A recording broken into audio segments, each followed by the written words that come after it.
Assalamualaikum warahmatullahi wabarakatuh. Perkenalkan, nama saya Alifa Katrunada dengan NIM 2010129220005 dari Prodi Pendidikan IPA.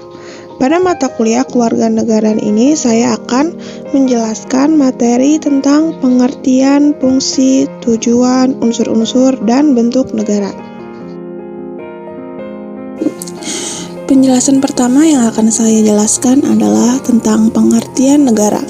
Negara adalah sebuah organisasi atau badan tertinggi yang memiliki kewenangan untuk mengatur perihal yang berhubungan dengan kepentingan masyarakat luas, serta memiliki kewajiban untuk mensejahterakan, melindungi, dan mencerdaskan kehidupan bangsa. Pengertian negara sendiri banyak menurut para ahli. Yang pertama ada dari John Locke dan Rousseau.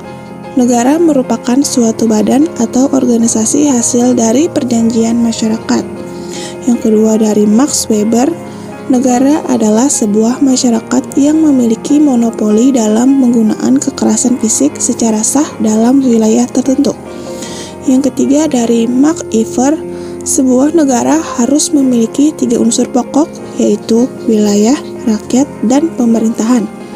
Yang keempat, dari Roger F. Soleil, negara adalah alat atau dalam kata lain wewenang yang mengendalikan dan mengatur persoalan-persoalan yang bersifat bersama atas nama masyarakat. Yang kelima dari Profesor Mr. Sonarko, negara adalah organisasi masyarakat yang mempunyai daerah tertentu, di mana kekuasaan negara berlaku sepenuhnya sebagai suatu kedaulatan. Dan yang terakhir dari Profesor Miriam Budiarjo, memberikan pengertian negara adalah organisasi dalam suatu wilayah dapat memaksakan kekuasaannya secara sah terhadap semua golongan kekuasaan lainnya dan yang dapat menetapkan tujuan-tujuan dari kehidupan bersama itu.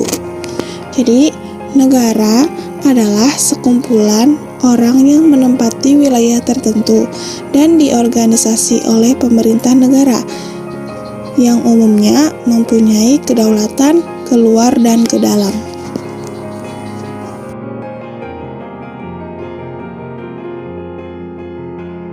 Pengertian negara juga dapat ditinjau dari 4 sudut. Yang pertama, negara sebagai organisasi kekuasaan.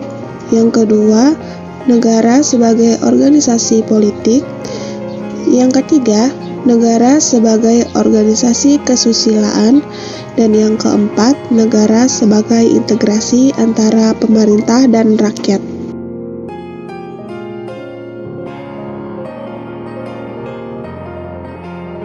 Selain itu, ada beberapa fakta sejarah yang diyakini sebagai asal mula terjadinya negara.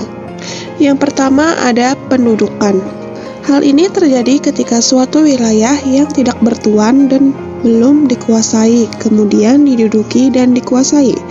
Misalnya pada Liberia yang diduduki oleh budak-budak Negro yang dimerdekakan tahun 1847. Yang kedua ada penaikan. Hal ini terjadi ketika suatu wilayah terbentuk akibat penaikan lumpur sungai atau dari dasar laut. Kemudian di wilayah tersebut dihuni oleh sekelompok orang sehingga terbentuklah negara. Misalnya saja pada wilayah negara Mesir yang terbentuk dari delta Sungai Nil. Yang ketiga ada peleburan. Hal ini terjadi ketika negara-negara kecil yang mendiami suatu wilayah mengadakan perjanjian untuk saling melebur atau bersatu menjadi negara yang baru. Misalnya terbentuknya Federasi Jerman tahun 1871. Yang keempat ada penyerahan. Hal ini terjadi ketika suatu wilayah kepada negara lain berdasarkan suatu perjanjian tertentu. Misalnya, wilayah Schleswig pada Perang Dunia I diserahkan oleh Austria kepada Jerman. Dan yang terakhir ada pengumuman. Hal ini terjadi ketika suatu daerah yang pernah menjadi daerah jajahan ditinggalkan begitu saja, sehingga penduduk daerah tersebut bisa mengumumkan kemerdekaannya. Misalnya Indonesia yang pernah dijajah oleh Jepang, karena pada saat itu Jepang dibom oleh Amerika. Selanjutnya adalah unsur-unsur negara yang meliputi penduduk atau warga negara. Penduduk merupakan warga negara yang memiliki tempat tinggal dan juga memiliki kesempatan diri untuk bersatu. Sedangkan warga negara adalah pribumi atau penduduk asli Indonesia dan penduduk negara lain yang sedang berada di Indonesia untuk tujuan tertentu. Wilayah adalah daerah tertentu yang dikuasai atau menjadi teritorial dari sebuah kedaulatan. Wilayah adalah salah satu unsur pembentuk negara yang paling utama. Wilayah sendiri terdiri dari darat, udara, dan juga laut. Selanjutnya ada pemerintah. Pemerintah merupakan unsur yang memegang kekuasaan untuk menjalankan roda pemerintahan. Dan selanjutnya adalah kedaulatan. Kedaulatan adalah kekuasaan tertinggi yang untuk membuat undang-undang dan melaksanakannya dengan semua cara. Di samping ketiga pokok konstitusi tersebut, masih ada unsur tambahan disebut unsur deklaratif, yaitu berupa pengakuan dari negara lain. Materi selanjutnya adalah tentang fungsi negara.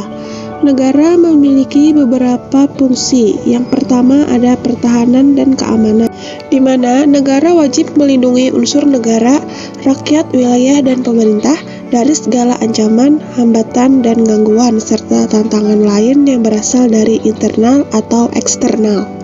Yang kedua ada keadilan. Keadilan negara wajib berlaku adil di muka hukum tanpa ada diskriminasi atau kepentingan tertentu. Yang ketiga ada pengaturan dan pengadilan. Pengaturan dan keadilan negara membuat peraturan perundang-undangan untuk melaksanakan kebijakan dengan ada landasan yang kuat untuk membentuk tatanan kehidupan bermasyarakat, berbangsa, dan juga bernegara. Dan yang terakhir ada kesejahteraan dan kemakmuran. Negara bisa mengeksplorasi sumber daya alam yang dimiliki untuk meningkatkan kehidupan masyarakat agar lebih makmur dan sejahtera.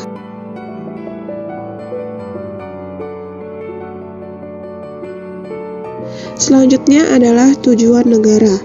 Miriam Budi Harjo mengatakan bahwa negara dapat dipandang sebagai asosiasi manusia yang hidup dan bekerja sama untuk mengejar beberapa tujuan bersama.